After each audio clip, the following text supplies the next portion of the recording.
Hello! Hi, everybody. I'm your host. My name is Jack Sparrow. I can't do this. You know, Jack is a hot name. I wish I was named Jack. If you are named Jack, it is guaranteed that you're going to have a lot of babies. Hopefully not with too many different women or men, but, well, men you would adopt, that is, but you know what I mean. Yeah, anyway, hi everybody, I'm your host, Matt Bus. Oh, wait, no, I gotta redo this. I don't like where this is going. Hi everybody, welcome to another episode of I'm Reviewing Here, a podcast where I, Matthew Bussy, watch and review sight and sounds top greatest movies of all time.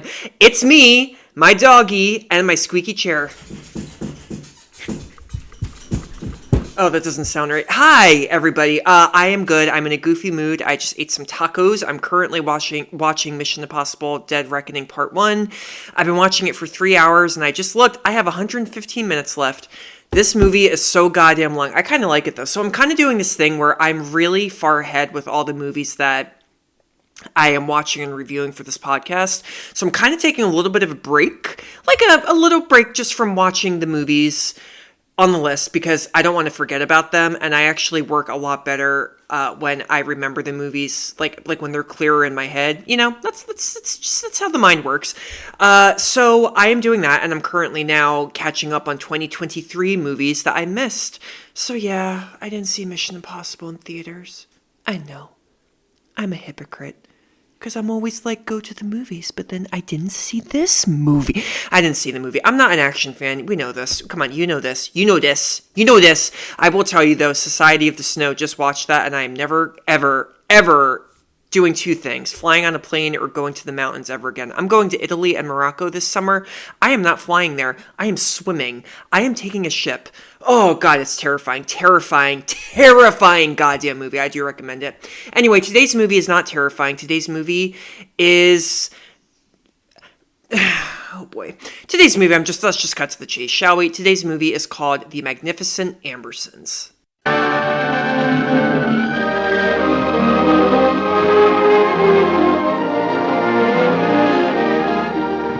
Ambersons, literature's most fascinating family, brought to the screen by the magic of Orson Welles. Richard Bennett plays old Major Amberson, the tyrannical head of a family that had all the rights of royalty and none of its responsibilities. Dolores Costello returns to the screen with a magnificent portrayal of Isabel, the Major's daughter, who left the man she loved to wed another who was more acceptable. From Citizen Kane, you will remember Agnes Moorehead, who plays thin, spinsterish Aunt Fanny, a lonely woman in a house of wealth. No one would guess that Fanny had a secret love. Ray Collins is Uncle Jack, the black sheep of the Ambersons. And Joseph Cotton, who plays Eugene Morgan, the man who came out of the past to find his first love once again. Finally, Isabel's boy, young George, played by Tim Holt, headstrong, impetuous, and arrogant heir to the splendor of the Ambersons. Young George, who hated Eugene Morgan, the man his mother really loved, stood between their happiness like an avenging angel. Don't you think you should tell George? About us? Yes. You're not wanted in this house, Mr. Morgan. I'm afraid I don't understand. Perhaps you'll understand this. So scandal at last attacked the house of Amberson. Scandal spread by Isabel's own sister. Scandal spread by her own son, who broke into every house in town to make them take back the things they said about his mother. That high and mighty Amberson girl who fell in love just once too often. The Magnificent Ambersons brings you many of the Mercury players you first saw in Citizen Kane. It brings you Orson Welles as commentator, director, and producer of a truly distinguished and exciting motion picture.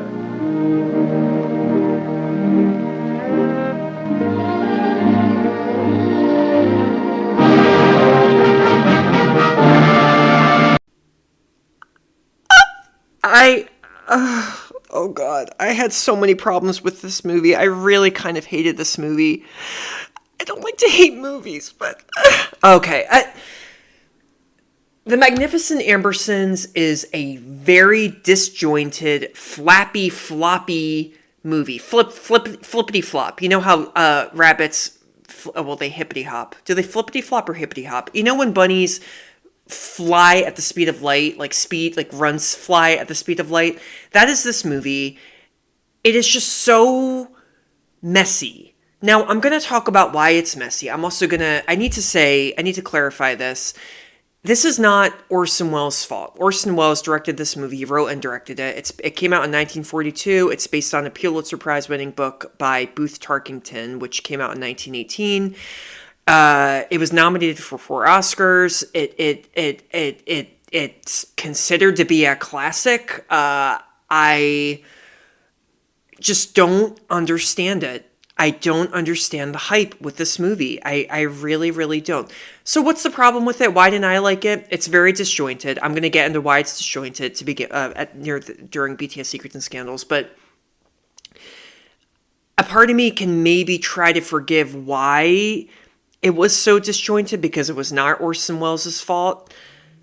But at the same time, even if it was, how do I say this? I don't want to give away why it's so disjointed. I want to wait for that, and I'm really bad at giving spoilers. I don't even give spoilers whenever I, start to go over the plot of these movies. But it's also okay. So it's disjointed. It's also just not I did not find it to be particularly moving. I really didn't care about any of the characters. I thought the lead character in it was a little whiny ass bitch who really annoyed the crap out of me. I really just, I couldn't get into it. I just, simply put, I could not get into it, but worsely simply put, I just don't really get what is so mesmerizing about this movie. I really, really don't. I'm so flabbergasted that this is considered to be one of the top greatest movies of all time. I almost just dropped my phone. Sorry. Well, you didn't hear it, so I don't know why I'm apologizing. But okay. Let's get into this. I have a lot to go over. Plot synopsis. First of all, I forgot to go over Orson Welles. Orson Welles, if you know movies like I do, you really know Orson Welles. But if you don't know movies, what are you doing here? Get away! No, I'm just kidding. Orson Welles, you have to remember, he was an actor, he was a writer, he was a director. He is most famous for starring in, writing, and directing Citizen Kane. Citizen Kane came out a year before The Magnificent Ambersons in 1941. You will see this movie everywhere. You may know the famous quote, "Rosebud." It's not a horror movie. That is Citizen Kane for you.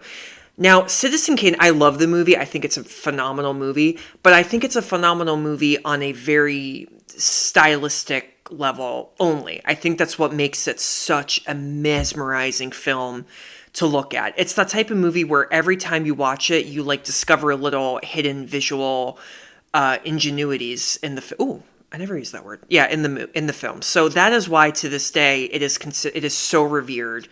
The cinematography is just so impressive, so original. It's a very and you have to remember too, I say this a lot, it's 1941, it's Hollywood. They didn't make movies like that back in the day. They didn't make movies that were that played around with the camera that much. We had visually gorgeous movies. We had Gone with the Wind and The Wizard of Oz. Yeah, of course. They were, on a production level, they had already existed. But Citizen Kane, it had a big production budget, of course, but I think, in my opinion, it was the first movie, in my opinion, American movie that is, to really go, oh my God, a film camera, you can really play around with this and get creative. So it's kind of hard to explain. If you just watch that movie, you'll understand, wow, this is a really visually cool looking movie. It's all about the cinematography. It's really all about that. The plot in the movie is, I like the plot, but the plot doesn't really astound me as much as the look of the movie is. Now, in The Magnificent Ambersons, Wells's look in the film, he does not star in this movie. He narrates the movie, but he wrote and directed it, but does not star in it and produced it. The look of the movie is very, very Orson Welles-y, if that makes sense. You can tell that Welles definitely had a big, he was a big level of involvement with the way this movie looks. But, okay, that's the quick Orson Welles synopsis. I'm going to grade you later. No, okay. The Magnificent Ambersons plot synopsis. Okay, here we go. You ready? The Ambersons are by far the The Ambersons are by far the wealthiest family in their Midwestern city in the last few decades of the 19th century. As a young man, Eugene Morgan courts Isabel Amberson, but she rejects him after he publicly embarrasses her. He embarrasses her, all right. He's drunk, and he's carrying this cello, and he trips and falls on his cello, and it smashes, and it is funny. That's actually a funny moment. Eugene Morgan is played by actor Joseph Cotten. He was in Citizen Kane. He was in the stage production of the Philadelphia Story. Hated that movie. I'm sorry. That better not be on this list. I do not want to rewatch that. Ugh. But he was in a lot of other movies. He was in The Third Man. Phenomenal movie, also starring Orson Welles. And Isabel is played by actress Dolores Costello, who I don't know. That's that. So anyway, he embarrasses her. Isabel instead marries Wilbur Minifer, a passionless young man she does not love. He's not young. And spoils their child, George. The townspeople long to see George get his, quote, comeuppance. That word is used 150 times in this movie. Other words that are used in this movie, queer-looking and gay. A lot in this movie. Like every bit of dialogue, I swear to God.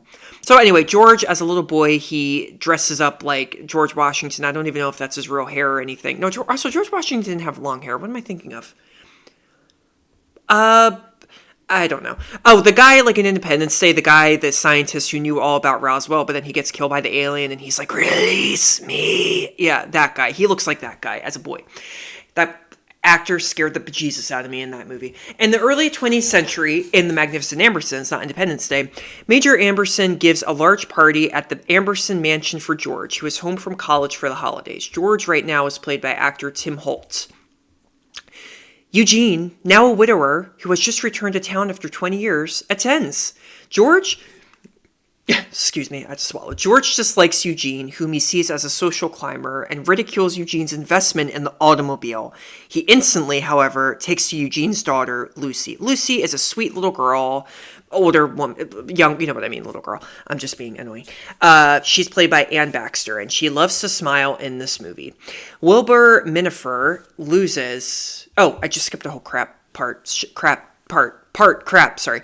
The next day, George and Lucy, there's obviously a lot of, there's some flirting happening there, some light petting.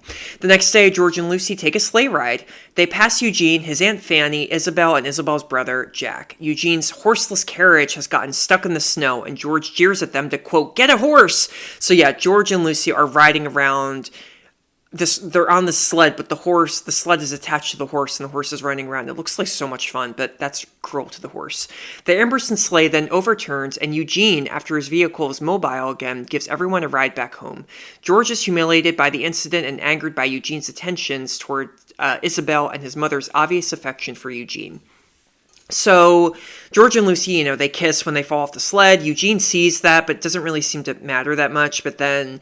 he gives everybody a ride back, and George is just so whiny and is like, you're embarrassing me. I don't like, and also he has serious mommy issues, Oedipus complex, whatever, and does not want this guy to have a crush on his mom.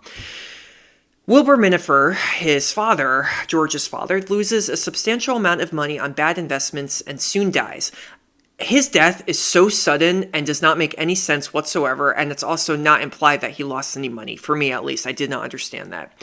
George is largely unmoved by his father's death. The night after the funeral, George teases his Aunt Fanny, who is besotted with Eugene. Fanny is actually really good in this movie. She's played by actress Agnes Moorehead, and she received an Oscar nomination for this film for Best Supporting Actress. She's funny in this. I liked her. I also, again, did not know that Fanny liked Eugene so much. I just did not sense that at all.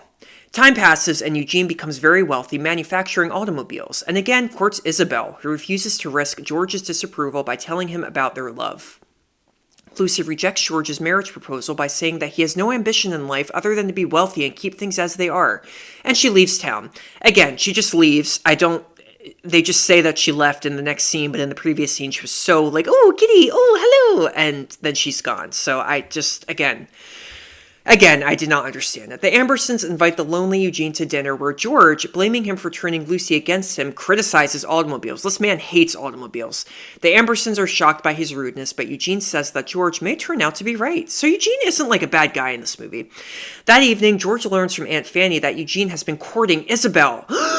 Enraged, he rudely confronts a neighbor for spreading gossip about his mother. The next day, George refuses to let Eugene to see his mother.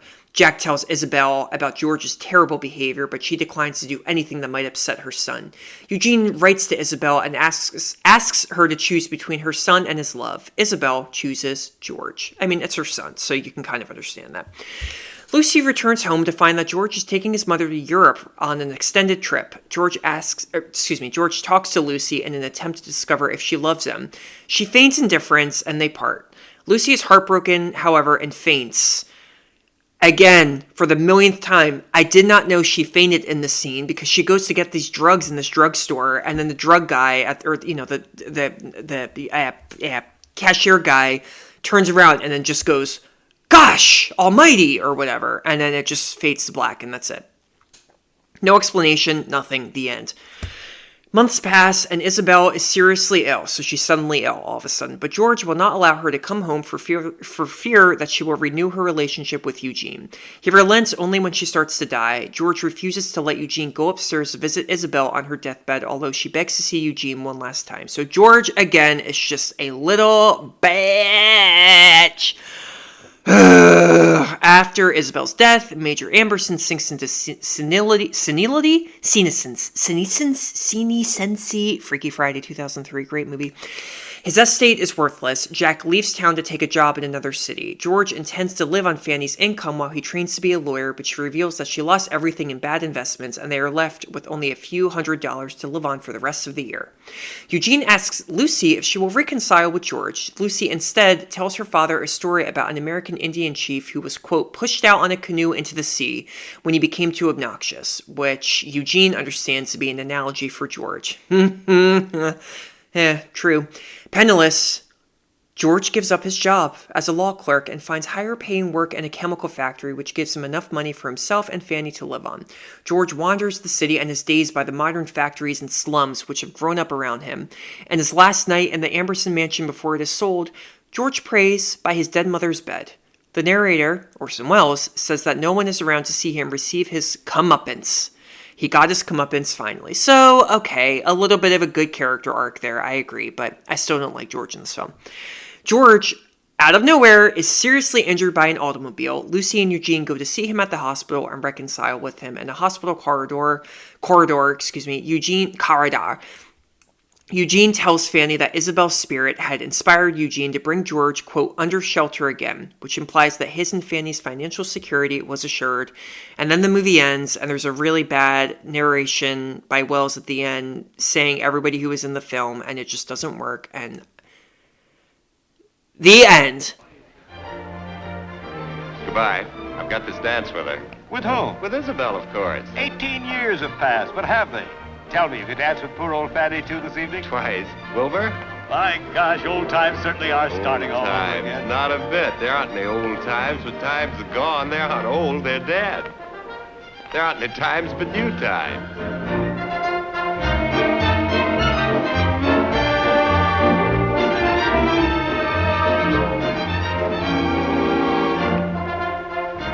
What are you studying in school? I beg your pardon? What are you studying in school? College. College. Oh, lots of useless guff. Why don't you study some useful guff? What do you mean useful? Something you'd use later in your business or profession. I don't intend to go in any business or profession. No? No. Why not? Well, just look at them. That's a fine career for a man, isn't it? Lawyers, bankers, politicians. What do they ever get out of life, I'd like to know? What do they know about real things?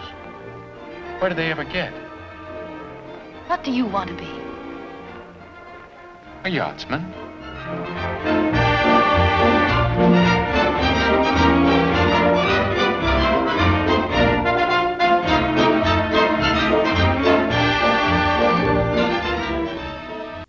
So a little anecdote. I first watched The Magnificent Ambersons for the first time last Christmas break, and I was in a friggin' horrible mood. I forget why. I just was not in a good mood, and I put on this movie thinking it would cheer me up because I saw a picture from the movie and it looked like a cute little romantic, old school Hollywood black and white movie, which I do really like those. They're just, well, most of them, they're good. And I just was so confused and so bored by the structure of this movie, and I I did not give up. I'm sorry, Freudian slip. I almost gave up on it. I really just could not get into the movie or any of the characters, and I think the biggest reason is because I just didn't get what it was trying to be about, really. You know, it's a very messy, confused movie. Confusing and confused. Actually, no, it's not confusing. I got what was going on, but it is confused. It's kind of like one of those hot mess movies. Now, a lot of hot mess movies are cult classics, like Showgirls, you know, but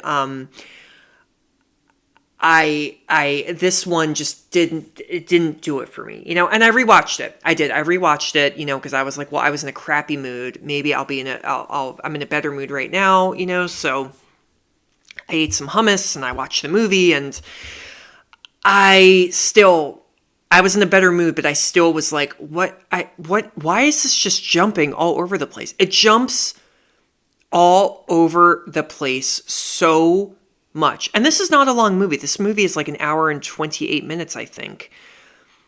But, you know, you heard it in my description. There were just so many times in the film I just went, okay, what happened there? Okay, what, huh? Who? What? Like, it just, yeah. And I think, you know, the biggest, you know, the thing I take issue with in this film too is I just don't get what the general purpose of the story is. I'm sure that the book is really good. I mean, it won a Pulitzer Prize. So I think that in the book, it probably did a better job of capturing this family, you know, at the turn of the, whatever century this is. What century is it? 19th? Yeah, you know, at the corner of the end of the 19th century, and how, you know, the Industrial Revolution and just the technology in general was just advancing so much, and how this family was kind of coming apart. You know, I think maybe it did a better job. The book probably did a better job of really showing that than the film. You know, like, for example, the biggest thing in the film that I don't get is why George hates Eugene so much. I just, you know, he says, well, he's trying to climb the social ladder, and he claims to be this big inventor. Think like Kevin Kline in Wild Wild West. Like, he's trying to be like that guy, and George just is so, I think, threatened by that. But at the same time, I was like, but why though? Because the Ambersons, I don't really see them do anything. I guess maybe they're not supposed to. I mean, maybe they're kind of lazy and just rich and lazy, and that's why their fate is kind of sealed, you know, when Eugene enters the picture. I don't know. I don't know. But, you know, there is a lot of... The big reason why this movie is so disjointed, I will explain next. BTS Secrets and Scandals! So, here we go. Well, some little things. One of former Silence star Doris... one of former Silence... That's hard to say. Silence... Okay. Dolores Costello's last role was in this film. She plays Isabel. She was forced to retire from the film business as her face had become badly scarred by early film makeup, which was, highly caustic. That's messed up. That is messed up. This film had its first preview in Pomona, California on March 17th, 1942. It was shown to an audience largely composed of teenagers who had come to see the Paramount musical The Fleet's Inn. Never heard of that. The audience laughed at dramatic moments. Most of the comment cards were overwhelmingly negative, one counseling that, quote, people like to laugh, not be bored to death. Oh, that's kind of mean. The first preview took place not too long after Pearl Harbor, however, obviously, because March. Because of this, this is what historians say, most of the audience review cards stated that they didn't want to see a depressing movie and that it should have more laughs and a happy ending. Okay, this is a kind of a depressing movie the more you think about it, but I didn't want to, you know, jump into a hole after, you know, watching this film and after the film. I didn't think it was that sad. It's not really a comedy, I understand that, but also, after attending the first preview, RKO president, RKO was the studio for the film, George Schaefer was his name, he wrote to Orson Welles himself and said, never in all my experience in the industry have I taken so much punishment or suffered as I did at the Pomona preview. That's rough. Look, it's okay to not like movies, but when people are that vicious about it, that's a little, come on, have a heart. Just simply say, I had some issues with it. You don't have to be, you know, personal and negative like that and mean. Come on. In the original ending, which Orson Welles considered one of the best scenes in the film, Eugene visits a now withdrawn Fanny, I'm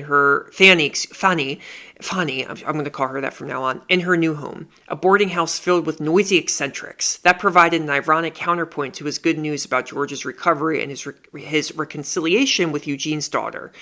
An effect heightened when he leaves the boarding house and the camera pulls back to reveal that it is the converted Amberson mansion. See, I would have liked that a little bit more. This movie ends out of nowhere. It literally ends with Eugene and Fanny walking down this hospital corridor, and then it just fades to black, and then Orson Welles just goes, "Thank you for watching the movie. Here is the cast." Yeah. Okay, so why is it so disjointed? RKO chopped 50 minutes of the film and added a happy ending while Orson Welles was out of the country in Brazil shooting a movie that ended up never getting completed. That is why this movie is a mess. Editor Robert Wise, he was also a director. He did The Sound of Music, The Haunting, great horror movie, 1963. Not the remake in the 90s, but that is a fun movie, though. He was an editor, and he did the trimming. The footage was subsequently destroyed. The only record of the removed scenes is the cutting continuity transcript. So this movie, the full version, it's nowhere to be found. It's gone. I mean, there's a miracle. Maybe, I don't know. Maybe someone took it. Amelia Earhart? I don't know. A number of high-profile Hollywood figures have embarked on searches for the lost footage in the vaults at Paramount Studios, which absorbed the RKO lot and archives, as well as around Los Angeles, including directors Peter Bogdanovich, Francis Ford Coppola, and William Friedkin. Oh, R.I.P. So they all looked for this footage. They all looked everywhere for this full cut of this film, and they can't find it anywhere. The recutting of this film caused a deep rift in Orson Welles' friendships with Robert Wise and Joseph Cotten, who was, Eugene in the film. Cotten later wrote several letters of apology to Welles, and the two later reconciled. Welles and Wise, however, remained on acrimonious terms for some 42 years until Wise was invited to come to the stage by Gilbert Cates when the Directors Guild of America honored Welles with its Lifetime Achievement Award in 1984. The former rivals ended up shaking hands as the crowd rewarded them with a standing ovation. That's sweet. That's a sweet little ending. Even more, Welles was in a hotel room in the in the 1970s with many friends, and the film was showing on TV, and he was talked into watching the rest of it. It is said that he was teary throughout and confessed that although the ending didn't work, he still liked the film.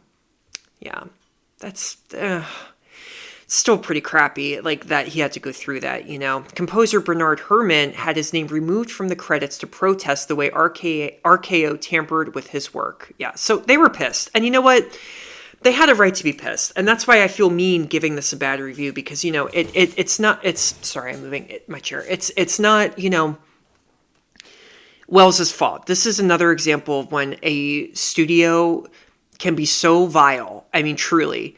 The studio has first dibs on what can go in the movie, what needs to come out of the movie. There is a reason why so many movies, when they come out on DVD, they have unrated director's cut and extended cuts and director's cuts. And, there's a reason why Zack Snyder's Justice League is considered to be better than the original Justice League, because it's just the original vision is sometimes so much better. And it's sad how even to this day, studios can literally just take director's art and just go, no, we don't like it, change it, and then it ends up being a disaster. Happens a lot. So I am sorry that this happened. And, I just feel bad, but yeah, that's crappy. That's really, really crappy. The best moment. The sledding scene. That looked like fun and kind of romantic too. It's a good activity to do with the date. I think so. Yeah. No, I'm serious. I mean, why would that not be a good date? I mean, unless, you like fell off a cliff or something, that wouldn't be good. But no, I think, snow's not really sexy. I take that back. But the sledding scene did look like a lot of fun. Mais est-ce que je suis d'accord avec les critiques de ce film? Oh boy. All right. So I was floored by some of these reviews. Mike Massey of Gone with the Twins. I love that. Welles has a knack for heartrending stories rife with comeuppance, tragedy, and remembrance, doomed romance, and most superbly, the pleasures of forgiveness and closure. Yeah, they're all themes in the film. I just didn't think that they were good. Kevin Marr of Times UK said film snobs like to say that the second feature from Orson Welles, is even better than Citizen Kane.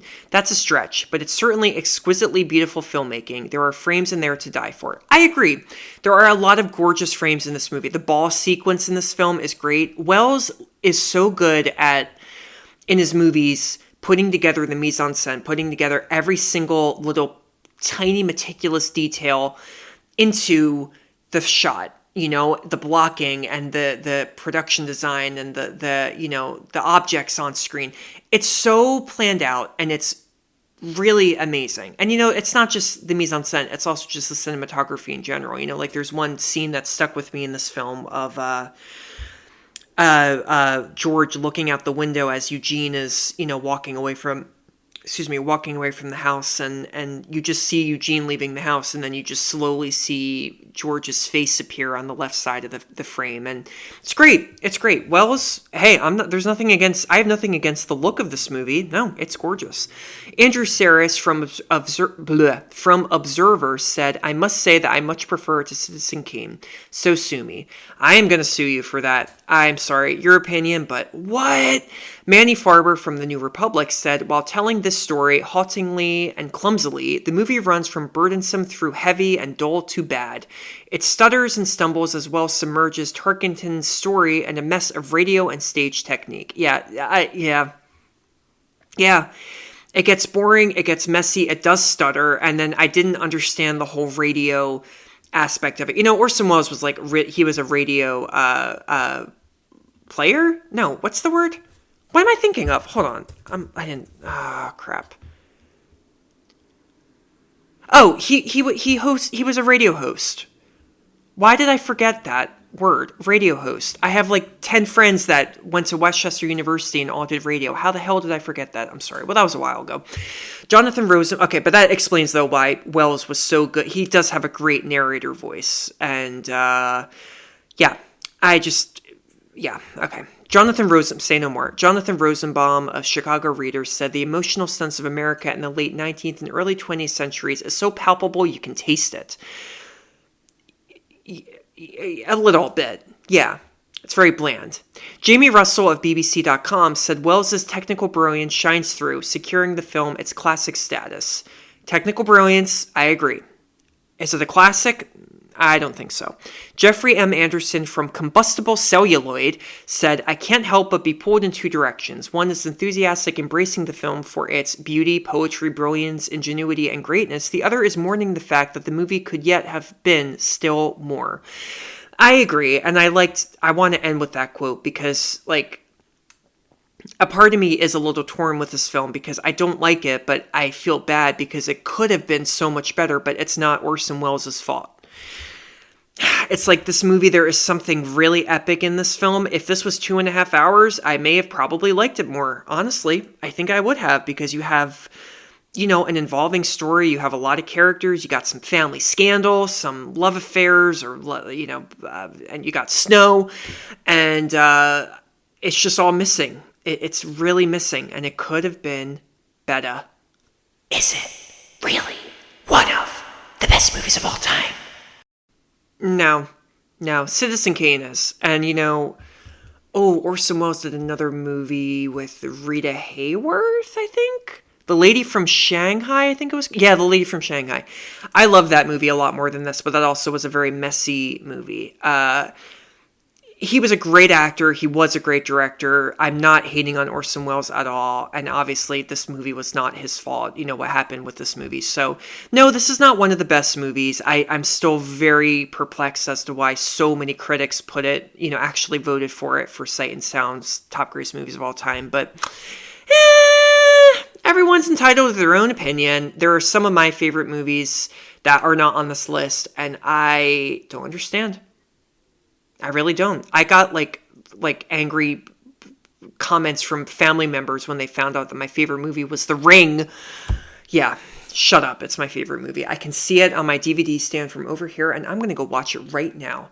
Anyway, thank you all for tuning in to this episode. I will catch you next time. Shabbat. It's not Shabbat. What day is today? Oh, it's Tuesday. Is it a Tuesday? I don't know. Great catching up. Sort of. I can't hear you. But in the meantime, please get off your ass and get off your Get off your ass off the couch and go to the goddamn movies. I'm sorry, it's been a long day. I have to get a new pump in the laundry room, and I just don't get me started. Get off your ass and go to the goddamn movies, okay? I don't care if you have to get a pump, okay? You can wait a few days to not do your laundry, okay? Pumps are so overrated. Don't get one yet. Stop it! And go to the movies, please. Go support your local cinema, okay? Bye-bye.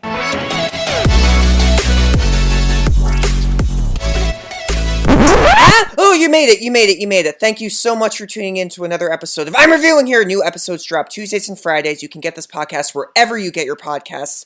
Feel free to follow me on Instagram at I'm Reviewing Here. You can also subscribe on YouTube. New episodes drop there the same day they drop on the podcast. Don't forget to subscribe. Please leave a review if you'd like. Be mean, be nice, hit on me. I don't really care. Candor really, really is important to me, and, it helps the podcast, too. So I really hope you enjoyed it. This podcast is brought to you especially by Nervous Chuckles. That is my fake production company, because I make people nervously chuckle all the time, because they never know if I'm telling a joke or not, so they're always like, do I laugh? Do I not laugh? Is he serious? Is he insane? Did he get out of the loony? What's going on? So if I made you nervously chuckle, then that means that I did my job, and thank you.